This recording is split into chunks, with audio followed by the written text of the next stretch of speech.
Assalamualaikum warahmatullahi wabarakatuh, sahabat semuanya. Bertemu kembali dengan channel pendidikan Diskusi Hukum. Ya, di video kali ini saya akan membahas tema tentang penanganan anak yang belum berumur 12 tahun. Ya, di sini ketika melakukan tindak pidana. Oke, simak aja ya penjelasannya ya. Baik, di sini terhadap penanganan anak berdasarkan hukumnya adalah yang pertama, Undang-Undang Nomor 11 Tahun 2012 tentang Sistem Peradilan Pidana Anak dan Peraturan Pemerintah Nomor 65 Tahun 2015 tentang Pedoman Pelaksanaan Diversi dan Penanganan Anak yang belum berumur 12 tahun. Ya, kita lihat dalam pasal 21 ayat 1 Undang-Undang SPPA Yunto pasal 67 pas PP 65 tahun 2015 tadi ya. Bahwa dalam hal anak belum berumur 12 tahun melakukan atau diduga melakukan tindak pidana, ya ini jadi ada anak yang belum berumur 12 tahun dan dia di sini ada melakukan atau diduga melakukan tindak pidana. Yang pertama, penyidik, pembimbing kemasyarakatan dan pekerja sosial profesional mengambil keputusan untuk yang pertama, menyerahkannya kembali kepada orang tua atau wali. Yang kedua atau B, mengikutsertakan pada program pendidikan, pembinaan, dan pembimbingan di instansi pemerintah atau LPKS di instansi yang menangani bidang kesejahteraan sosial, baik tingkat pusat maupun daerah paling lama 6 bulan. Jadi dijelas di sini dari undang-undang dan peraturan pemerintah ini jelas bahwa ketika anak yang belum berumur usia 12 tahun melakukan tindak pidana tidak bisa diajukan ke persidangan. Tidak bisa diajukan persidangan ya di sini. Ini catatannya ya gitu. Dan nanti dari penyidik atau polisi, kemudian polisian, pembimbing kemasyarakatan dan sosial nanti disiram ambil keputusan apa? Menyerahkan orang tua atau dipesertakan dalam pendidikan ya. Oke, biar lebih paham penjelasannya kita lihat ini. Nah, sekarang kita lihat penyerahan pada orang tua atau walinya, diserahkan orang tua. Nah, ini harus mengikuti syarat substantif. Nah, jadi substansinya harus diikuti syaratnya, yaitu sebagai berikut. Yang pertama, kesediaan orang tua atau wali untuk mendidik, merawat, membina, dan membimbing anak yang dibuktikan dengan surat pernyataan dari orang tua atau wali. Jadi orang tua atau wali ini sedia, ya kan? Loh, emang ada Pak yang tidak bersedia? Loh, ada, gitu. Ada yang karena sudah memang mungkin dianggap anaknya sangat nakal dan orang tuanya belum mampu untuk mendidik. Ada juga yang seperti itu. Makanya di sini ada pernyataan orang tua di sini. Ya, juga ada kesediaan anak untuk dikembalikan orang tua. Nah, di sini dari hasil pemeriksaan penelitian kemasyarakatan dari pembimbing kemasyarakatan tadi atau PK tadi ya. Ya di sini bahwa anak ini juga bersedia untuk dikembalikan orang tuanya. Ya jadi anak ini melakukan satu perbuatan karena memang tidak pernah dikasih nafkah orang tua, maka dia tidak mau kembali. Dia ingin mungkin masuk pelatihan. Nah, itu bisa jadi juga seperti itu. Tidak ada ancaman dari korban yang dibuktikan dengan hasil penelitian kemasyarakatan dan laporan sosial. Ya, di sini jangan sampai nanti malah dikembalikan orang tua, malah membahayakan korban, maaf membahayakan anak itu sebagai pelaku. Korbannya masih dendam, orang tuanya masih orang tua korban dendam. Nah ini jangan sampai masih dikembalikan ke orang tuanya ya. Dan yang terakhir rekomendasi dari pembimbing masyarakat yang diberikan hasil penelitian kemasyarakatan tadi. Jadi di sini ada rekomendasi dari PPK atau pembimbing kemasyarakatan ya untuk dikembalikan pada orang tuanya setelah dia melakukan penelitian kemasyarakatan terhadap anak ini sebagai pelaku dan keadaan orang tuanya ya, baik dari segi sosial maupun dari lingkungannya juga dilakukan pemeriksaan.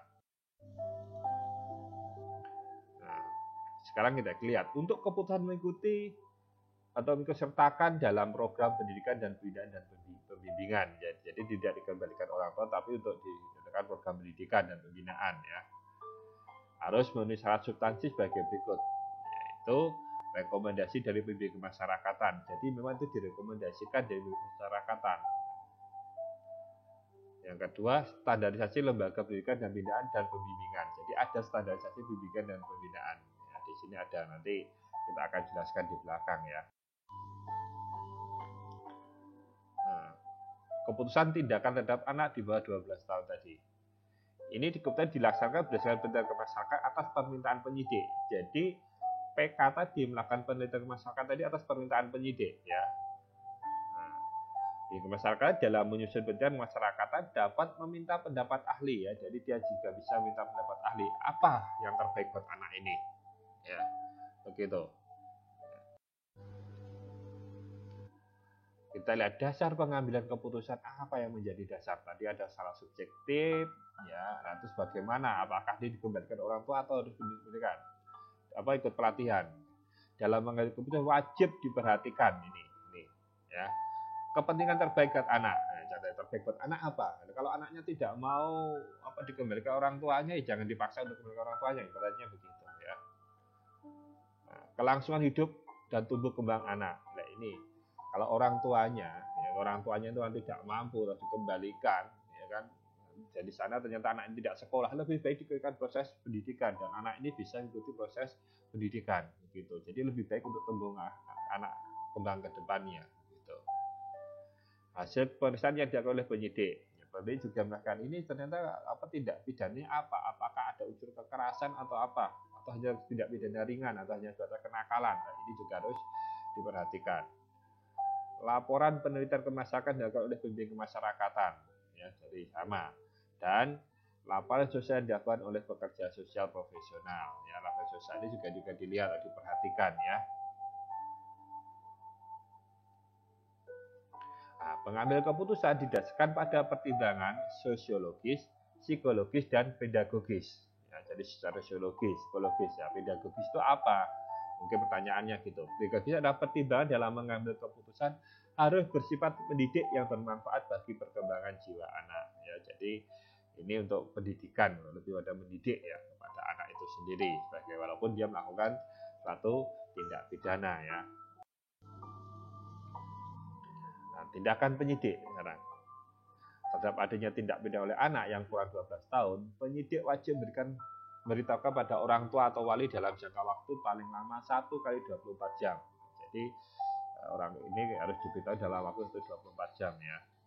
Nah, pemberitahuan juga wajib disampaikan kepada Bapas dan LPKS di wilayah tempat yang diduga melakukan tindak pidana. Bapas ini apa diberitahukan? Yaitu nanti akan ditunjuk pembimbing kemasyarakatan. Nah, ini kewajiban penyidik memastikan anak belum berusia 12 tahun. Di sini dibuktikan dengan akta kelahiran atau surat keterangan lahir atau dokumen resmi yang diterbitkan oleh pejabat berwenang. Jadi dibuktikan dulu benar nggak ini anak ini belum 12 tahun. Jangan sampai ternyata ini lebih. Karena lebih dari 12 tahun masih bisa dimintain pertanggung jawaban. Jika tidak terdapat akta kelahiran atau surat keterangan lahir atau dokumen resmi, penyidik dapat minta keterangan dari ahli. Ahli ini maksudnya apa? Ya kita lihat. Ya, anak ini kalau mungkin tidak ada data kelahiran, keterangan lahir, dokumen resmi, ijazahnya nggak ada, ya kita lihat nanti kita minta kepada dokter untuk memeriksa.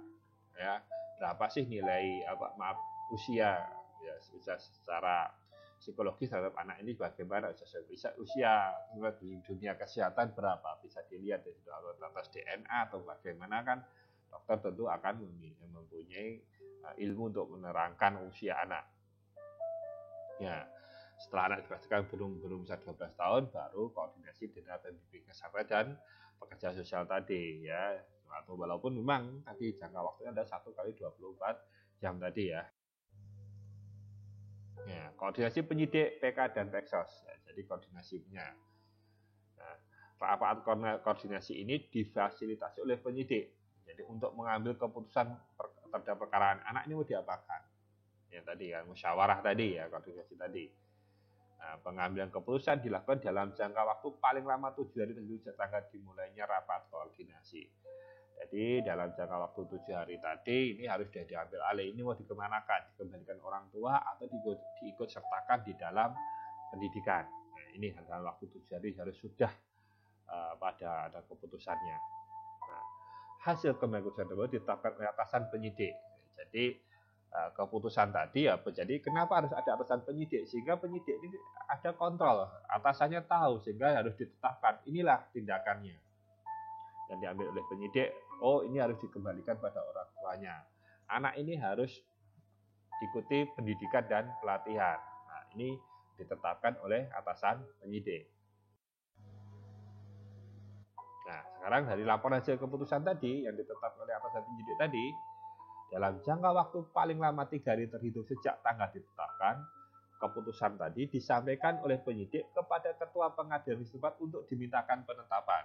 Jadi di sini ada produk hukum dari pengadilan, yaitu ketua pengadilan atas ya penetapan penanganan anak perkara 12 tahun. Mau diapakan tadi anak tadi? Dikembalikan orang tua atau diikut sertakan dalam pendidikan atau pelatihan tadi. Nah, ketua pengadilan lagi membuat penetapan dalam jangka waktu paling lama 3 hari terhitung sejak tanggal diterimanya permintaan penetapan keputusan tadi. Keputusan tindakan terhadap anak tadi ya, gitu. Nah, sekarang kita ada program pendidikan dan pembinaan dan pembimbingan ya, programnya.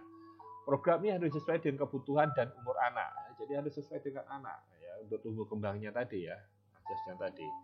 Nah, program pendidikan dilakukan oleh PKS terdiri dari pendidikan formal, kejar paket A, pendidikan layanan khusus. Kalau untuk pendidikan begitu ya. Ada sekolahnya, ada pekerja paket A ya, karena anak belum 12 tahun. Jika tidak menjalankan program pendidikan anak dilakukan dengan memanggil guru. Gurunya dipanggil ke PKS atau dititipkan pada sekolah terdekat. Nah, ini. Jadi tetap pendidikan anak tetap utama di sini ya. Jadi walaupun kasih tindakan tetap tetap ya pendidikannya tidak diabaikan. Program pendidikan dan pembinaan dan pembimbingan masih ya di sini. Program pembinaan yang terhadap anak dilakukan dengan tujuan agar anak tidak kembali melakukan tindak pidana serta mengubah sikap dan perilaku anak.